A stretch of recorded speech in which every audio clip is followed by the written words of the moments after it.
Hi everyone. The resource that I would like to share with you today is Encyclopedia Britannica Online. And the reason I'm sharing it with you is because I think it is a trusted source that students can go to research and read information about things that they're learning about, from science to history to the biographies of famous people.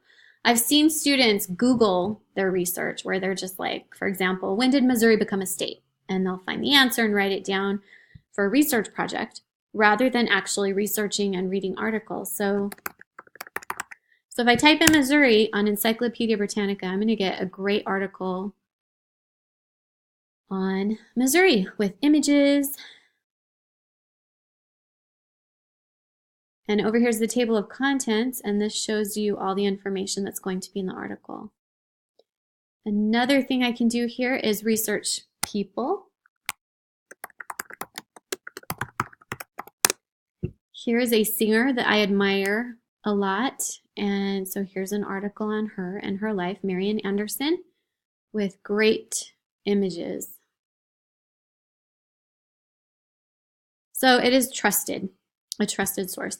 One last thing I want to bring up to you is that Britannica School is something that you would probably use through accounts that your schools have. I can't access it at home because I'm a substitute, but I've used it at schools before, and they have different reading levels for the articles that students choose to read about. So for example, here is a level 1, lower reading level. Here's a medium, level 2 reading level. And here's a higher reading level, level 3, as it says over here. So that's a great feature. Students, based on their ages or their reading levels, can choose what they want to read. Finally, one last thing.